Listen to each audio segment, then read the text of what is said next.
Okay, welcome everyone. Welcome everyone to the third day of our career week. Today is our accounting and finance panel. And not only do we have industry professionals, but we also have 3 Mount alumni. So let's give a round of applause to welcome them. Perfect. So we'll start with the first question. Please briefly say your name, describe your organization that you work for, and what your current position is. Whoever would like to go first, yeah. My name is Whitney Atkinson, and I work for the Canada Revenue Agency as a criminal investigator. In my current role, I've been there for a little over a year. Before that, I was a GST HST auditor. Hi, my name is Mitch. I work for IMP Healthcare, which consists of 2 companies, Harding Medical and CanMed Healthcare. And I'm the controller there, so I look after the finance for both those companies, and they're kind of just in the healthcare supply and equipment supply field. And my name is Cora Bell, and I work for MNP. It's a national accounting firm, a public accounting firm, and I specifically work in tax. Wonderful. Thank you all. So our second question is about how did you end up where you are today? How did you get into the accounting industry, and what did you study in school?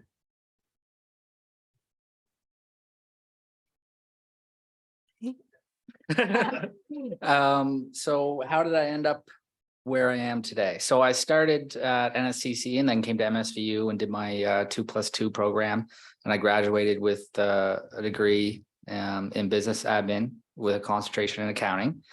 And when I got out of there, I actually went to Amherst and joined a public accounting firm out there because it was really hard to get in wherever around here. So I kind of just went up to Amherst to get my foot in the door. And then from there, I went to BDO, which is another accounting firm, MMP, which is also another accounting firm. I just worked with Cora probably a month ago. And now I'm at IMP. So yeah, that's my story, and that's how I got here. So I came to the Mount as a mature student. I was 26 when I started here, and I had worked in aquatics before that. And when I switched to the Mount, I knew that I wanted to take accounting, so I did a degree in accounting. And I did 1 co-op term, and it turns out that was not enough to get me a job anywhere.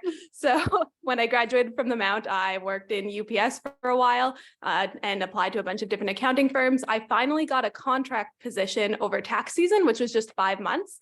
And after doing that, I was able to get a job at MMP full-time in the tax department.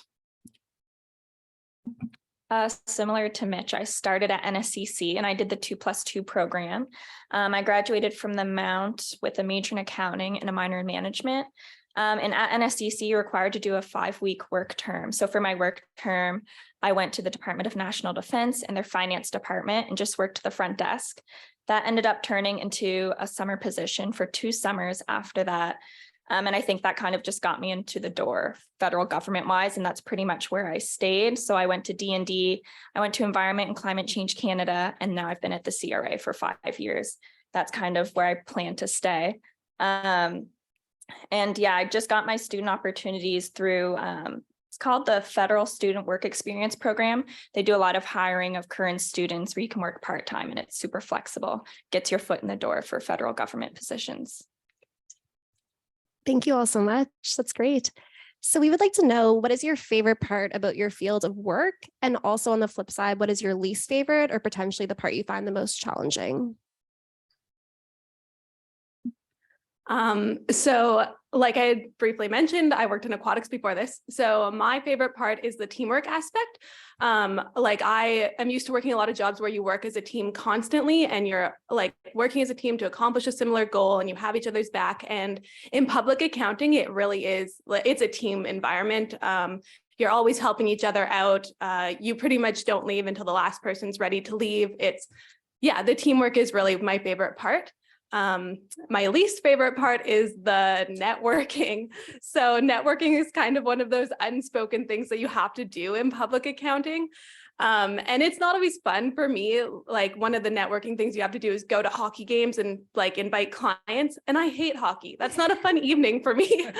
So for me, like I don't enjoy that aspect. But yeah, the rest of the job makes it entirely worth it. What I like the most about the field is that there's always something to learn and it's ever changing. I think some people, when they hear of accounting, they might, think it's boring, but there's always something to learn. And if you're really passionate about what you do, you're always excited and interested for work. And that's where I find myself right now. And there's also countless opportunities and new jobs and positions you can go for. You're not stuck in one singular role. As you've heard, like we've had different roles, and I'm sure we will continue to have different roles like throughout our careers. And right now, I don't think there's anything that I dislike. I'm still quite young in my career. I'm only 5 years in, so maybe I'll have a different answer in a few years. What I like best about my current position is I feel like I have more of an impact. So with public accounting, I was in audit. You're coming in and you're doing an audit for a client, and then you're done. You kind of move on. Don't get me wrong, it's fantastic experience. Everybody looks for it. But I didn't really feel like I was having a huge impact on any specific organization anywhere I went. With IMP, it's kind of my own project. I can take ownership of it. I have an impact every day on what happens. I can develop new processes, make changes as I see fit. And it's not a single day is boring. I mean, I've only been here 3 weeks, so there's still a lot left to learn, but so far that's what I like about the best. And what do I dislike? Yeah, I mean, I've only been here 3 weeks, so there's not much I dislike except for the approval process. When you work for these kind of companies, anything you want to change, you got to go up and look for approval to get those changes, which can, it takes a little bit more time to make things happen than you would like to see, but that's everywhere. So yeah, that's me. Great, thank you. So any hockey fans here? Perfect. So we're all students, about to start our career relatively soon. And we were wondering if you were to restart your career and go back, even though I know you're new in your career, is there anything you would do differently? Yeah, so I did the co-op program, but I took the co-op program as an opportunity to kind of see what is out there. So I did one co-op term in real estate. I did one in industry for accounting, and I did another. I forget where I did the other one, to be honest. I wish I had taken that opportunity to get in with public accounting firms right off the get-go. That would have made my entry when I graduated university way easier. I think right now they can't get enough accountants in public accounting, so it's a little bit easier. But back when I graduated, it was very competitive and it was very tough to get in. And if I had to use my co-op experience to get in with public accounting firms, it would have made that a lot easier. Other than that, no, I think public accounting is the way to go. So you can kind of get all your experience in public accounting, and if you want to move on later in life, go for it. But I think it's a great place to start. So other than that, I wouldn't have changed anything.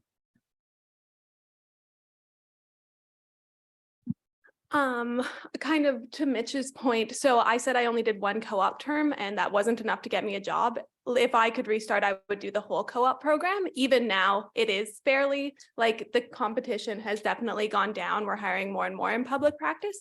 But even now, the conversation is still how many co-op terms do they have? How much experience do they have? And it's still fairly competitive. So getting that experience while you're in school is really, really important. And the other thing that I would do differently, I think, is I would use my connections more. When I went to the Mount, I was really focused on being a straight A student and I wanted to get a job based on my merit, but it took a long time to get a job in accounting, and I could have gotten it a lot sooner had I reached out to the people I knew in accounting and kind of used them to get a job.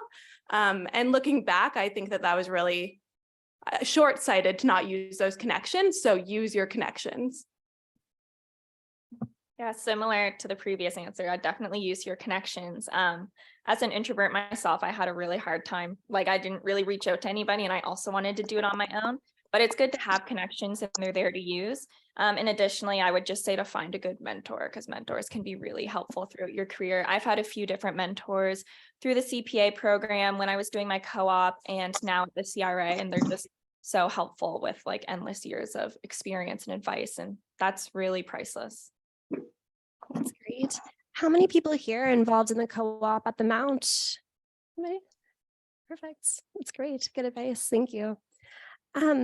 So of course, with it being 2022, we do have to bring up COVID. And I'll just wait for that. Thank you, Patrick. So of course, we do have to bring up COVID, unfortunately, and we were wondering how your career has changed, if it has changed at all due to the pandemic. At the beginning of the pandemic, I worked in audit. So we had to consider how you would approach taxpayers and what those protocols are. You know, if you have a fever, if you're feeling sick, should you really be going out to their place of business? And what do you do if you show up and they tell you they have COVID? And now that I work in criminal investigations, it's also an ongoing issue. For example, if you serve a search warrant, that's by surprise. So you need to deal with what you do if you show up and they tell you that they have COVID. How do you proceed? So those are all still things, you know, up in the air to be figured out by the higher aboves. That's out of my hands, but that's pretty much it. And I've also been working mainly from home since COVID. And only recently we're starting to go back to the office a few days a week. So it's a bit more flexible. Before an audit, it was like absolutely not. You are not working from home before COVID, but now that's completely changed. Yeah, I agree. I think the biggest thing obviously is just how much everything has gone online. I worked in audit in the middle of the pandemic and during busy season. So I spent quite a bit of time in my room, which wasn't the greatest. But since then, I think there's lots of positive changes. I mean, having that option to work from home is beneficial, but it also has its downsides, the constant virtual meetings. Trying to teach and learn virtually is very difficult. But you know, if people have the option to work from home and they want to do that, you can't really say no. So I think that's the biggest change COVID has made. And I don't think it's going anywhere, but it has both good and bad benefits, I guess. I don't really have a lot to say on this because I graduated in 2020. So that was when COVID was happening. So I've only worked during COVID times in accounting. The one thing I do have to say is for tax specifically, it really was that like last push to get our clients to do things electronically. So that was a huge benefit for us to have like documents delivered via the internet instead of a courier was really nice. Thank you. So who is graduating within the next, say, 2 years or so? Myself.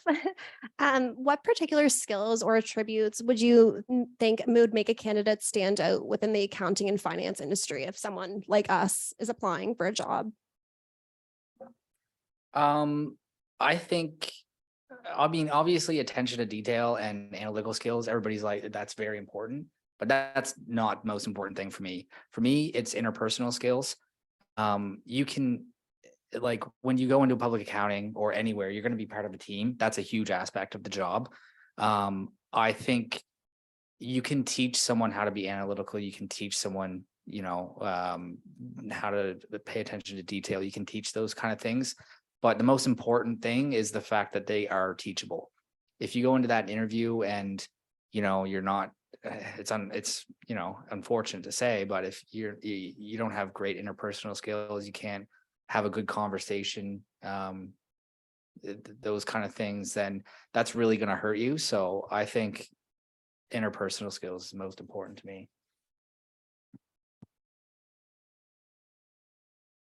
Yeah, I have the same thing to say. What they really care about when they're hiring for public accounting is if they can put you in front of a client and you can hold your own and have a conversation and be a nice face for that client. So stuff like grades isn't necessarily as important when you're trying to actually get the job. It's how you relate during your interview, whether you know someone when you're applying, whether you take the initiative to reach out to someone on the team before you apply. Those are the kinds of things that are going to get you actually into the job. Yeah, interpersonal skills is a big one. And obviously prior work experience will always come into play. And it's important to be ambitious and to work hard. I feel like that really is noticed by supervisors and managers if you're going out of your way to work hard and you really put in good effort. And your just willingness to learn and to reach out and see what else you can do if you're finished your current task. Is there any way that you would think we as students could develop our interpersonal skills, especially when you look back at your time at the Mount? I myself, like Cora, did not like networking events whatsoever. I still don't. But they do have massive benefits. I know it's scary and it's tough to, especially if you're on your own, to get out to these network events and kind of just strike up a random conversation with someone you've never met before. But I would say the biggest thing is to go to as many of these events as possible. Even find one other person you can go with. It makes it a lot easier to have that person to, it's a lot easier to strike up a conversation with you and another person rather than just one on a group of people.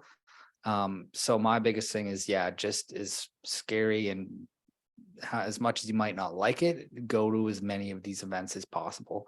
And also and that's, obviously it has a huge benefit of making new connections as well.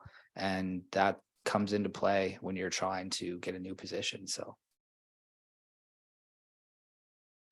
Perfect. Thank you.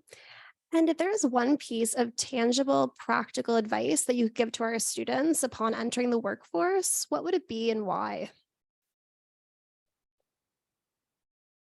So I actually heard this at a networking event that I went to. So I guess they are useful. But the piece of advice I would give is learn how to own your accomplishments. If you're not selling yourself and owning your accomplishments, no one is doing it for you and no one is noticing them. So I know it's like, especially as an introvert, it's really hard to tell your boss all of the great things that you did in the past year, but you need to learn how to notice what you're doing, own those things, and promote yourself. Otherwise, they're just going to get swept under the rug. I would just say don't be afraid of trying new things or new opportunities and not to settle for something that you're not happy or passionate about. There's always, I always think the grass is greener. Some people don't like that saying, but if you want the grass to be greener on the other side, it will be. So don't settle for something you're not happy with. I couldn't agree more.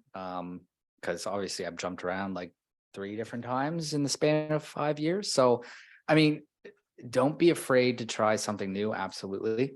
If you don't like where you're at, you're young, you have plenty of time, like try something new. And if it doesn't work out, try something else. I have found that I've jumped around 3 different times and I think I found where I want to be.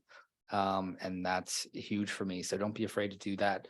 Also, I know how much we talked about having a network, but all 3 of my positions at public accounting firms came from my connections. So building that network is massive to get in. Because lots of the time, people who get interviews are just people who know someone and they're getting sent. Oftentimes it's not through the standard application process. So go to as many of these events as possible and build your network. LinkedIn is your best friend. So Thank you. And on the networking side of things too, with more events kind of just getting back started again, do you reach out to people directly through LinkedIn, or is there a kind of a tangible way to do that? I wouldn't be afraid to do that. I've done it in the past and I've had people do it to me as well. If you have met someone and you've added them on LinkedIn, and you're looking for a position, don't be afraid to reach out directly. Send them an inbox message and just say, hey, this is where I'm at. I'd love to grab a coffee, have a chat if you have time. Be very mindful of other people's time. Try and make yourself open as possible to work with their schedule. But don't be afraid to reach out directly. It's happened to me many times and I've sent people to, I've made connections and sent people to where they wanted to be, kind of thing. So. Perfect. Thank you all so much. So that's all the questions from me, but I just wanted to direct some questions to our audience. We'd love to hear from you. And like I said, it can be a question for all of our panelists or just one specific, whichever you'd like. Feel free to just raise your hand and I'll pass you the mic.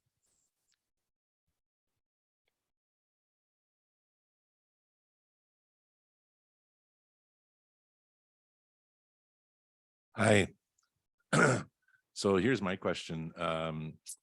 So if taking into consideration that these students are going to graduate, some of them are going to enter into the CPA program, what do your organizations do, if anything, to support CPA students as they go through the professional program? The Canada Revenue Agency fully supports the CPA program, especially in audit. So all of your costs and expenses would be reimbursed. So yeah, they fully support that. And anybody that wants to do it, it's not necessary in the Canada Revenue Agency to be a CPA, but I mean, you might as well. So my organization would fully support that. But I'm just going to say right off the bat, I wouldn't start in industry. I think it is hugely beneficial to start in public practice. Go to public practice. They pay for all your courses. They pay for everything. You have a massive network of people to learn from to help you get through the program. I would just avoid starting an industry and get as much experience in public practice as possible, because that's the best way to get through the CPA program. But again, my organization wouldn't fully support it, but that's just my own personal advice. Yeah, to further speak to that, public practice does pay entirely for your CPA program. They also set you up with mentors, student markers. They help you with the study schedule. So there's lots of resources, way more in public accounting. Probably the CRA has lots of resources actually too, but way more in public accounting than if you decide to go into industry. And the time off is phenomenal. I know like in Cora, Capstone 1, you do a group project and you're usually paired with people who work in industry if you're in public accounting, and they didn't get any time off to study, whereas we got like 10 days paid plus 2 months of overtime and stuff like that. And it was just a totally different environment doing it as a group with all of that time off than if you had to kind of build time into your full-time schedule to study. Great. Did anyone have any more questions off that topic? I wanted to shift to something else that's been coming up quite often in our career week panels so far this week. And it's not specific to accounting and finance, but just generally with the workforce, the stress of COVID, high demand, kind of wondering how you manage a work-life balance, things like self-care, if your organization supports work-life balance, just things like that, or maybe different things they do. I would say that most organizations have come to the realization that work-life balance is more important to people nowadays than these massively paying jobs, because what's the point if you can't have time to spend your money, spend it with your friends, family, that kind of thing. I know public accounting is very flexible. You do have to work overtime, but there is a lot of flexible hours, and same with my current organization. We have lots of flexibility. My president is very supportive of, going to the gym, being active, taking time for yourself. With any organization, there is going to be times where you're going to have to work overtime, but that's just the way it is. But I think most organizations have come to that realization that work-life balance is key if they want to retain employees. So I've seen no issues in my experience and a lot of flexibility.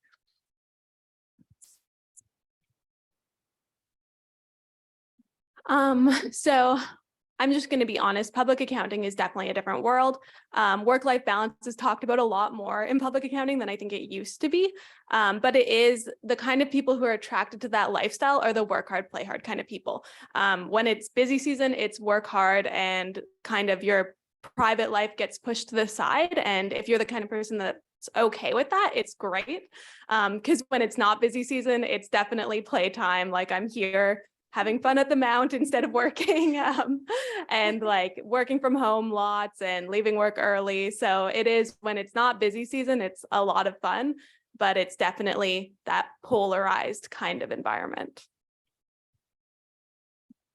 The Canada Revenue Agency is super flexible. Like I know a lot of people in the organization, they just work substitute schedules are like flexible schedules, so you can work an extra hour a day and then get like Fridays off, so to say, but you still meet the weekly or 4 weekly hours that you need. But yeah, they're super flexible. You can start pretty much wherever you want and end whenever. And in terms of overtime, in my experience, we don't have a lot of it, which is the one plus. Like I have barely done overtime in my 5 years, and that's through like 3 different positions that I've held. But yeah, it's been really great for work-life balance. And through COVID, everybody's been super supportive. And a lot of the team leaders are really supportive and understanding as well for like everybody's needs and concerns. That's so good to hear. Thank you for sharing, because I feel like those are the things that you don't really always know about company culture until you're within the organization. So I feel like that's beneficial to hear for sure. Did anyone have any more additional questions? Great. I just got one sent from online. We were just wondering about what the interview process looks like a little bit with your first interview or for your current position, and kind of if there's anything that you didn't expect about it or hadn't prepared for. I would say when preparing for interview, obviously you have to do your research on the company, make sure you know about them, what they do. You'd be surprised how many people don't do research about the company they're interviewing for. And yes, be prepared for those standardized formal questions like tell me about a time you did yada, yada, yada. Sometimes it comes up, sometimes it doesn't, but be prepared for it. But try not to memorize your answers. You don't want to sit there like you're reciting something from a piece of paper. You want it to try and drive the conversation and drive the interview into more of a conversation rather than an ask and answer. I found that's worked out huge for me, is just trying as much as you can to turn it into a conversation and ask as many questions as possible. It looks really good if you show a lot of interest in the company's culture, who you're working for, that kind of thing, not just about what you're going to be doing on a daily basis, but about the organization itself, the industry they're in. So those are my biggest points for the interview process. So do you mean at the end of the interview, I've been in the situation myself where someone says, oh, do you have any questions for us? Yes and no. Like my last interview with IMP, I jumped in and asked my questions as they came up. I would kind of follow up if they said something about the organization. I kind of jumped in and I just asked a question right then and there, because that's what turned it into more of a conversation rather than this back and forth. And they seemed to, at the end of the interview, he said that I answered most of his questions throughout the conversation. Like they never really specifically went through one by one. So, I mean, don't be afraid to jump in and ask the questions right then and there, but do have questions prepared for sure. Thank you. I think for public accounting, the interview process is going to tell you a lot about the kind of environment the firm is going to be. So my co-op term was at Grant Thornton, and their interview process was super long and formal. So you started with a video interview where you recorded yourself giving answers to questions, and you got like 10 seconds to read the question, 30 seconds to give your answer, and then it just got sent into the void, which was super intimidating. And then you went to a party at their office where everybody, like all the partners were there, and you were supposed to network and mingle with people at this party. And then if you made it through that stage, you got your actual interview, which was an interview with you and 4 senior managers. So it was very long to work at Grant Thornton, and that suits their environment because it's a little bit more like formal and a little bit more like I want to use the word yuppie almost, but it was totally opposite to my interview at MMP, which was like, I think it was a 5-minute phone call with the managing partner, and he only asked me how I was doing. And the rest of the interview was us just talking, which was super informal. And I couldn't believe that that was the interview. And that was the only interview I got with MMP, and I was hired the next day. So I think that that talks a lot about our culture, which is very relaxed. So pay attention when you're interviewing with different public accounting firms. If you're enjoying the interview process, that's probably tells you a lot about what working for them is going to be like. And how long would that process have been with Grant Thornton? Like a month or? Oh my gosh. I think in total it was probably over a month. Because you have to wait. Like they send out like a lot for the video interviews. Like I think it's like hundreds of people in your area get these video interviews. So then they have to filter through all of those and see if you get to the next step. So it was a long process, and I found it it didn't suit my personality at least. Yeah, having connections might help you avoid that completely. Yeah. So that's another bonus for having a good network. And I would say for the Canada Revenue Agency, if you're applying as a student and doing part-time work, it's a bit less formal. But in terms of applying for like a full-time permanent job or postgraduate job, it is quite a formalized process. That's just the way things work. There's certain policies and everything that need to be followed. So you just apply online, and then if you're approved past like the preliminary stages, you'll probably have to write a test, and then you'll get into the interview if you like pass the test. And that's just the way it's pretty much always been. Yeah. Thank you. Just a few more questions coming in from online. Students are wondering how important university courses or grades are. I know we said it was, being personable, all those things, networking, but when it comes down to it, how important would you say those things are? They are important. Like, don't get me wrong, interpersonal skills is huge, but we only have so much to go off of, especially when you're coming from straight out of university. When we look at these resumes and we look at these the applications, one of the things we only really have to go off of is your transcript. Thank you. So yeah, like that's one of the only things we go off of. So if we have two people who look very similar, the one, if we're only offering one position, the one who gets the interview could be the one who has the better grades. So yeah, they are important. Like, don't discount that whatsoever.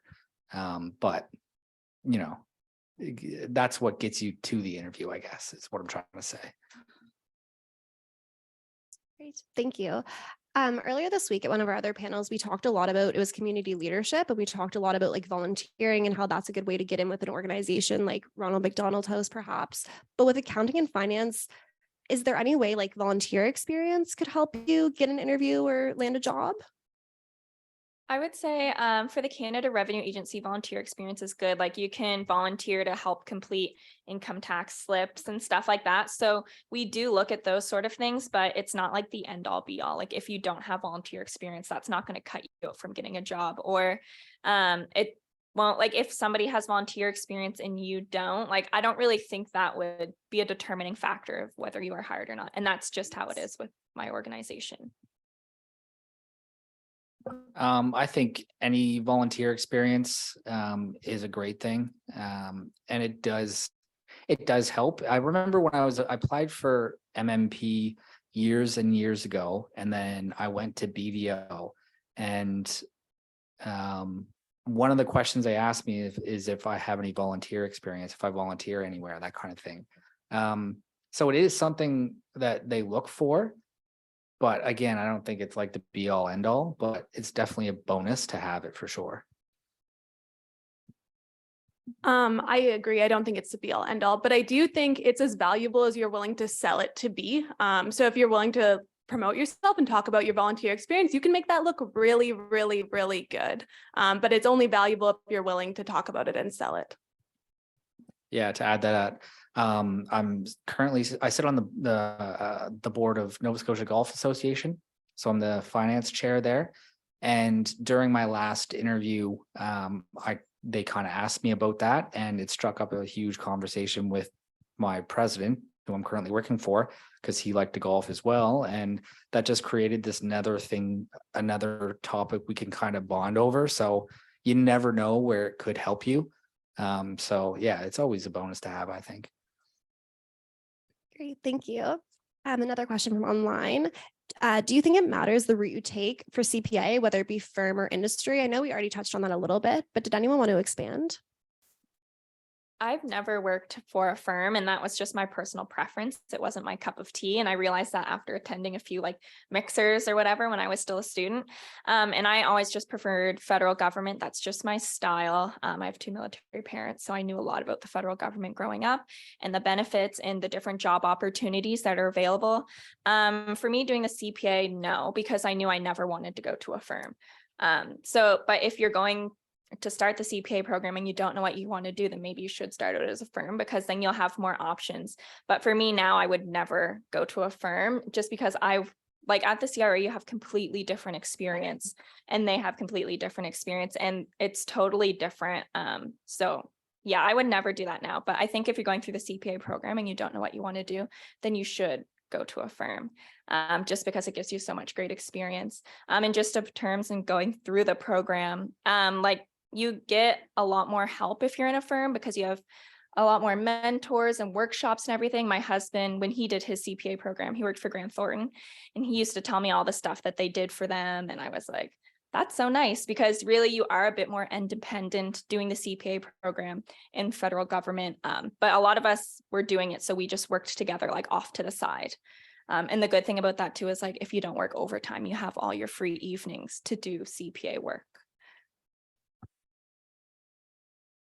So this is actually very fresh for me, because I just left my old position over a month ago. And personally, I wouldn't have gotten the position I'm in now if I didn't have 5 years of public accounting experience. That's, they were looking for either someone with 3 years of controllership experience or someone who's been in public practice. It's highly sought after experience.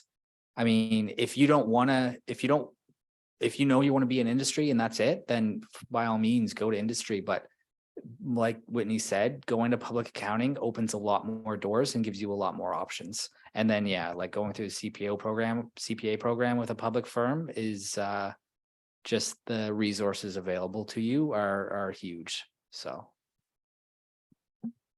Yeah. And I think the other thing that people worry about, like going to a firm and doing CPA there, is because there are 4 different electives that you can take. And if you work at a firm, they usually want you to take assurance and tax, because that's what we offer at firms, which means that you're not taking finance and you're not taking performance management, which is a lot of what industry likes to see. But firms are getting more flexible. We do have people who didn't take assurance this year. Instead, I think one of them took finance. So you can still go to a firm and take the electives you want if you're positive that you don't want to work in public accounting forever, which is kind of nice. Who in the room is planning on doing the CCA or thinking about it at least? Yeah, perfect. Something we've been talking a lot again throughout the career week, and you both mentioned it, is the idea of mentorship and finding a mentor. But I found it really intimidating. I think other students do, of how you go about that process and kind of the formal process of, oh, can you be my mentor? Asking somebody, how are you able to do that and find a person or a few people to be a mentor? Or are you even a mentor yourself to anybody? When I started at my student position, it just kind of came naturally. My boss there, he was quite young and he was very high up in the organization, and he just became my mentor. I didn't have to ask officially. He just helped me out in a way that mentor would, and gave me extra, work to do that would help expand my horizons. So that just came naturally. And then through the CPA program, you're required to have a mentor. And my mentor at the time, he just did a lot more than what was required as strictly as a CPA mentor. So he helped me out in a lot of different ways, getting me more experience. So I don't know if it has to be something that you officially say, can you be my mentor? Like, that's very formal, but in a lot of sense, it can just be a relationship that just comes over the period of time. And right now I'm on the Alumni Association board here. Yes. I'm the treasurer, and there's a mentorship program through there. And so I'm a mentor on there as well. So I have a mentee through that program. So that's another option for students. And I think they're starting to do it now, where alumni can also go on and look for a mentor if you just recently graduated, because just because you graduated doesn't mean you have it all figured out. You might still want a mentor. So that's another option. Yeah, so it kind of came naturally for me too, because I started in public practice, and in public practice, going through the CPA program, they give you a mentor. That's kind of just the way it happens. Now, if you're not in a public accounting firm, it can be more difficult, but I would absolutely go the alumni route that Whitney spoke about. And I don't, if anybody has any questions or anything like that, like feel free to add me on LinkedIn and send me any questions and stuff like that. Like I'd be happy to help out where I can and provide some kind of mentorship. But I never really had to experience trying to find a mentor outside of a public accounting firm. So I don't really have a whole lot of experience with that. Yeah, I agree with Whitney, right? Yeah, I would shy away from even that word mentor. I personally don't like it. If someone came up to me and was like, be my mentor, I'd be like, whoa, what does that mean? So I would definitely not, like when I think of like people who like help you along in your career, it's the people who you can trust to give you honest answers about what it's like to work in accounting, the people who would maybe know like the next steps you need to take, who could advise you on which routes you want to take in the CPA route. And those are just people, like they're people that you meet every day that you can add on LinkedIn, like Mitch said. And so like, I wouldn't think of it as mentors like formal. I would think of it as like, who do you know in the industry that you can trust to answer questions, and then like go that route kind of thing.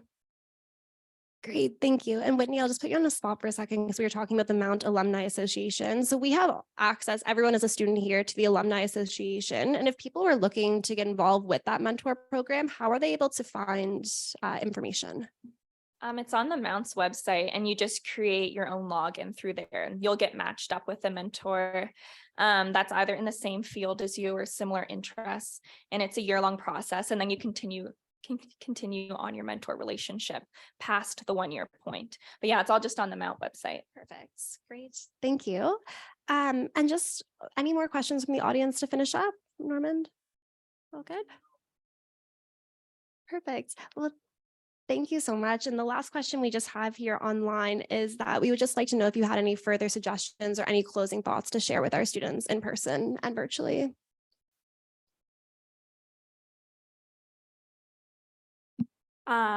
My closing thought would be, I think that everybody should set a goal to add one person to LinkedIn and make a connection, because we've all talked about networking. So like put that in your head, set that goal.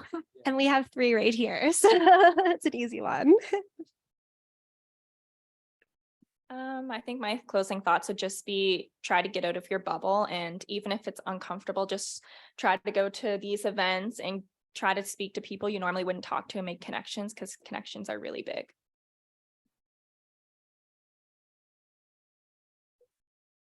I don't have any other thoughts. Perfect. Well, thank you all so much. We really appreciate you dedicating your time and sharing all your knowledge with us. I know it's been super valuable. I just wanted to remind all the students in person and online, if you're attending this as one of your Learning Passport activities, please make sure you fill out the survey on Moodle within 48 hours. I don't know if you guys remember Learning Passport. Yeah. Perfect. Thank you so much. Great. Thank you.